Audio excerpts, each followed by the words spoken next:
In this video we are going to discuss about string in Python का एक और output के question को मैं बताने जा रहा हूँ। Question number 2। देखो ये क्वेश्चन है, इसमें क्या हो रहा है, एक MSG1 और एक MSG2 नाम के दो स्ट्रिंग बने हैं, जिसमें एक में वेलकम रखा हुआ है, एक में गेस्ट लिखा हुआ है, और एक MSG3 बना है जो ब्लैंक है। ठीक है, वो क्या कह रहा है, एक लूप चलेगा इसमें आई से, जो आई नाम का एक लूप है जो 0 से लेंथ ऑफ MSG2 के हिसाब से चल रहा है। मतलब जो हमारा गेस्ट है वो उसको काउंट कर रहा है और उसके हिसाब से, लेकिन उसमें भी वो +1 कर रहा है। तो अगर तुम इसको देखोगे तो मैंने देखो यहाँ पर राइट साइड में बना रखा है, MSG1 को भी मैंने लिख दिया है, उसके ऊपर इंडेक्स नंबर भी है, MSG2 को भी लिखा है, उसके ऊपर भी इंडेक्स नंबर लिखे हुए हैं। नीचे मैंने MSG3 ब्लैंक करके बना रखा है। लूप जो है वो तुम्हारा MSG2 के हिसाब से चल रहा है, तो अगर तुम काउंट करोगे गेस्ट को तो वो 6 है, उसमें वो +1 कर रहा है, वो 7 हो रहा है, लेकिन वो लेस देन मैंने लिखा हुआ है, इसका मतलब वो एक लेस चलेगा, मतलब वो 6 तक का चल रहा है। तो ये लूप आई का है, ये 0 से लेकर 6 तक चलेगा। तो मैंने देखो यहाँ पर दिखा भी दिया, ये आई जो है 0 से 6 तक ऐसे करके चल रहा है। और वो कर क्या रहा है, MSG1 के कैरेक्टर्स को रीड कर रहा है। मतलब वेलकम में जो लिखे हुए वर्ड कैरेक्टर्स हैं वो इनके हिसाब से चेकिंग कर रहा है। और उसमें वो क्या क्या चेक कर रहा है, ए से एम तक, एन से जेड तक। और उसमें वो कर क्या रहा है, एक इफ जो है वो ए से लेकर एम तक का चल रहा है, कैपिटल ए से कैपिटल एम तक। एक चल रहा है कैपिटल एन से जेड तक। और अगर इनमें से कुछ भी नहीं होगा तो वहां पर वो क्या कह रहा है, स्टार का साइन आ जाएगा। अब देखो इसको हम वर्क करेंगे, इसको चला के देखेंगे कि कैसे इसमें कैरेक्टर्स एंटर हो रहे हैं MSG3 के अंदर। तो सबसे पहले हम आई की बात करेंगे।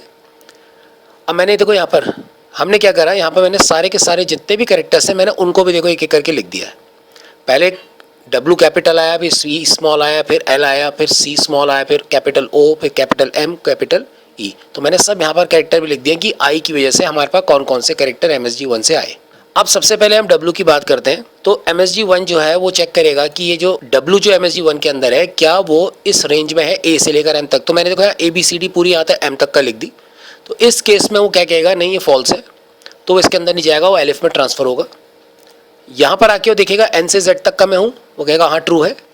अब देखो सबसे पहले हमने क्या करा, हमने MSG1 में क्या है, W है, हमने उसे चेक करा पहले वाले इफ से, क्या हम A से M के बीच में है। तो उसने कहा नहीं, W जो है A से लेकर M के बीच में कहीं पर भी नहीं है, तो फॉल्स हो गया। वो कहाँ गया, एलिफ में। क्या मैं N से Z तक का हूँ, तो उसने कहा ट्रू। अब वो क्या कह रहा है कि अगर ऐसा है तो जो MSG2 के अंदर I की प्लेस पे, जो पहली प्लेस I कहाँ पर है, 0 पे, जो वहाँ पर करेक्टर है तुम उसको MSG3 को दे दो। तो उसने क्या करा, कैपिटल G MSG3 के अंदर ट्रांसफ़र कर दिया, ये कॉपी हो गया MSG3 के अंदर, ये पहला चला गया। अब वो आया सेकंड में। अब सेकंड कैरेक्टर क्या है, स्मॉल ई। उसने कहा स्मॉल ई, उसने कहा भाई स्मॉल ई तो ना कैपिटल ए से एम के बीच में है, ना कैपिटल एन से जेड के बीच में है, तो इनमें से तो कहीं भी नहीं है। तो जब वो कहीं भी नहीं है तो कहाँ जाएगा वो, उसके एल्स में। तो उसने ना मैसेज 1 से कुछ भेजा, ना मैसेज 2 से भेजा। उसने क्या कहा, तुम सीधे से डायरेक्टली स्टार दे दो। तो MSG3 के पास अब क्या हो गया, G स्टार करके उसके पास ट्रांसफ़र हो गया।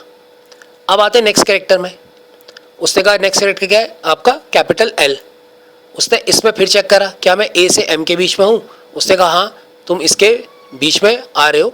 तो उसी समय उसने कहा ठीक है ऐसा करो, जो मैसेज 1 के आई में, मतलब सेकंड प्लेस पे जो कैपिटल L पड़ा है, तुम MSG3 के अंदर ट्रांसफ़र कर दो। तो उसने वहाँ पर अब कैपिटल L रख दिया।